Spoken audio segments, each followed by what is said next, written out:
हवाई जहाज़ों का एक नया रहनुमा, मुंबई का नया एटीसी टावर यहाँ पर खुल चुका है और 2 से 3 महीने में काम करने लगेगा। ये उसका जो परिचालन डेक है आप यहाँ पर देख पा रहे हैं। यहाँ से चौबीसों घंटों में अनेक शिफ्ट्स में जो एटीसी ऑपरेटर्स हैं, मुंबई से आते-जाते जहाज़ों को दिशा यहाँ से दिखाएँगे।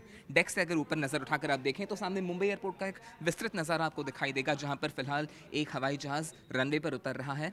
मुंबई एयरपोर्ट के 2 रनवेज़ हैं, जिसमें एक रनवे पूर्व-पश्चिम चलता है और दूसरा जो रनवे है उत्तर-पश्चिम से दक्षिण-पूर्व की तरफ जाता है। इन दोनों रनवेज़ का साफ-साफ नज़ारा आपको यहाँ से होगा और इन दोनों रनवेज़ की होती उड़ानों पर नज़र रखने के लिए ख़ास तौर पर इस जगह को चुनकर इस एटीसी टावर का निर्माण यहाँ पर किया गया है। जो आप यहाँ पर कंट्रोल डेस्क देख पा रहे हैं, काफ़ी विस्तृत है, काफ़ी बड़ा है और उसकी क्षमता भी पुराने एटीसी टावर से कुछ ज़्यादा है। सामने जो आप एक मीनार नुमाई ढांचा देख पा रहे हैं लाल और सफ़ेद रंग का, ये पुराना एटीसी टावर है। ये पुराने रनवे के कुछ ज़्यादा ही करीब था, ऐसी शिकायतें थी, जिसके बाद नए रनवे की खोज करते हुए, नए एटीसी टावर की खोज करते हुए इसको यहाँ पर बनाया गया। सामने राइट साइड की तरफ जो आपको एक बड़ा रनवे दिखाई दे रहा है, ये मुंबई एयरपोर्ट का मुख्य रनवे है, जहाँ से बड़े-बड़े विमान उतरते हैं और चढ़ते हैं। समुद्र की तरफ जाता है रास्ता है, जो पश्चिम के देश हैं, जो खाड़ी के देश और यूएस अमेरिका है, हर तरफ जाने वाले जहाज़ों को इसी रनवे का इस्तेमाल करना पड़ता है। तो हर मौसम में जितना भी ख़राब मौसम हो, जितनी भी विजिबिलिटी कम हो, इस एटीसी टावर का जो कांच है कुछ इतना साफ बनाया गया है, कुछ इतना विशेष कांच है कि उससे करीब-करीब 5 मील के दायरे का जो नज़ारा है, मुंबई एयरपोर्ट के 340 अंश का नज़ारा आपको यहाँ से दिखाई देगा और साथ ही तेज़ हवाओं का मुकाबला करने के लिए और जो धक्के हैं उनको सहन करने के लिए एयरपोर्ट का ढांचा बनाया हुआ है। विमानों का परिचालन कैसे होता है यहाँ पर देखते हैं। एक स्क्रीन है जहाँ पर कुछ लैंडिंग्स को वेक्टर यहाँ से किया जाएगा जब ये पूरा रनवे यहाँ पर ऑपरेशन होगा। सर, आपसे जानना चाहते हैं ये अराइवल के लिए है कि डिपार्चर्स का आप हैंडलिंग कर रहे हैं? This basically for the SMC control या ठीक है, ये ग्राउंड कंट्रोल के लिए है और इसमें जो दिख रहे हैं वो जहाज सब आने वाले और जाने वाले जहाज यहाँ पे दिख रहे हैं पूरे स्क्रीन में। This is the tower control radar display, that's it. जी। एक आमतौर पर हम देखते हैं कि जो एटीसी हमने देखा था उसमें इस तरह की पेपर की पट्टियां हैं जिसमें हर हवाई जहाज़ का एक आइडेंटिफिकेशन होता है, अराइवल्स का अलग, डिपार्चर्स का अलग होता है। जब इलेक्ट्रॉनिक्स इसमें आ जाएंगे, जब मॉडर्नाइज हो जाएगा, तो क्या इस सिस्टम से आप निजात पाएंगे कि कुछ इम्प्रूवमेंट होगा? या इसमें इम्प्रूवमेंट होगा, ये सब टच स्क्रीन डिस्प्लेज होंगी और इसकी जगह पे सब टच स्क्रीन डिस्प्लेज होगी जिससे लाइट पेन से लिखा जाएगा और ये मॉडर्नाइज हो जाएगा। फिलहाल कैसे करना पड़ता था? अभी यहाँ पे डिस्प्ले में एंट्री करते हैं और यहाँ प्रिंटर से पट्टी निकलती है। This is as good as one aircraft for us and then the entries are being made. ये जो हवाई जहाज़ है इसको एयरपोर्ट से क्लियर होने में कितना वक्त लगता है, लैंड होने से टैक्सीवे तक या टैक्सीवे से एग्जिट तक?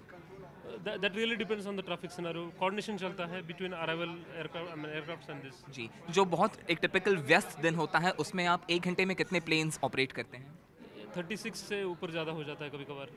जी, तो ये जो नया सिस्टम है, जैसा आप बता रहे थे कि सारा इलेक्ट्रॉनिक इसमें मॉडर्नाइजेशन हो जाएगा, जो सारे फ्लाइट डेटा हैं, जो सारी फ्लाइट नंबर्स हैं, उनका एक चलता फिरता नक्शा यहाँ पर बनाया जाएगा।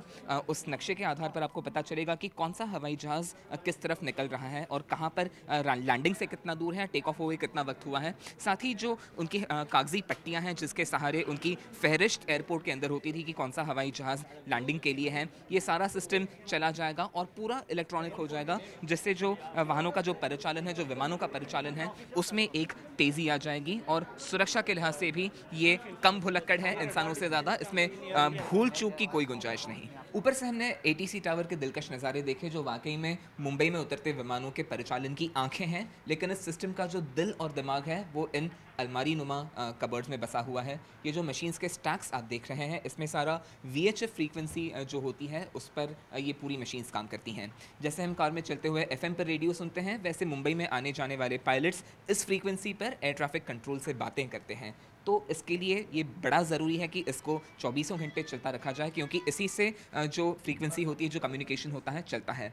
अंदर आपको कुछ मशीनों में से आवाज़ें निकलती सुनाई देंगी। ये दरअसल वो सारी आवाज़ें यहाँ पर रिकॉर्ड हो रही हैं जो मुंबई में उतरने वाले विमान, मुंबई से उड़ चुके विमान और मुंबई एयरपोर्ट के अहाते में चलने वाले जितने विमान और टैक्सीवेज पर चलने वाले जो एयरक्राफ्ट हैं, उनकी आवाज़ें हैं। इनको यहाँ पर इसलिए रिकॉर्ड करके सहेजा जाता है ताकि अगर कोई अनहोनी हो तो उसकी आवाज़ का एक आर्काइवल यहाँ पर हो, एक जो एक बड़ी ज़रूरी चीज़ होती है किसी भी आपत्ति व्यवस्थापन में, वो यहाँ पर बेहद ज़रूरी और काम आती है। इस गहराते अंधेरे में आपको आसमान में टिमटिमाते तारे या आसपास से गुजरते हवाई जहाज़ों की रोशनी में फ़र्क नज़र नहीं आएगा, जो इंसानी आंखों के लिए ऐसी भूल चूक बहुत घातक हो सकती है। लेकिन इसी को सुधारने के लिए यहाँ पर एक मशीन भी लगा हुआ है, जो मुंबई हवाई अड्डे के इलाके में आते हर विमान को नक्शे पर एक टिमटिमाते बिंदु की तरह दिखाता है। इसका फ़ायदा ये होता है कि जो भी जहाज़ मुंबई के इलाके में आते हैं, दायरे में आते हैं, उनकी पहचान ऊपर एक इंटरैक्टिव नक्शे में होती है। ये मशीन उन जहाज़ों के जो ट्रांसपॉन्डर्स होते हैं, उसके बिंदु को उस नक्शे पर चलता हुआ दिखाता है। उससे जहाज़ की पहचान, जहाज़ का नाम, जहाज़ का कॉल साइन और जहाज़ की जो रफ्तार होती है, पूरी जानकारी इस ज़िंदा नक्शे में होती है। आप अगर बाहर का नज़ारा करें तो अभी बाहर अंधेरा है।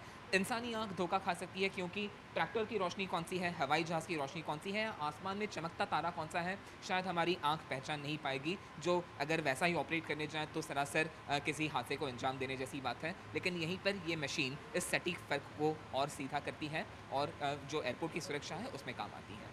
इसको ऑपरेशनल होने में, उसको कार्यान्वित होने में भी 2.5 से 3 महीने और बाकी हैं। लेकिन जैसे ही कार्यान्वित होगा, मुंबई एयरपोर्ट जो दुनिया का जो भारत का दूसरा सबसे व्यस्त एयरपोर्ट है, उसकी क्षमता में एक तरह से ज़रूर इज़ाफ़ा होगा। मुंबई से कैमरा पर्सन प्रवीण जी रोहित के साथ योगेश दामले, एनडीटीवी इंडिया।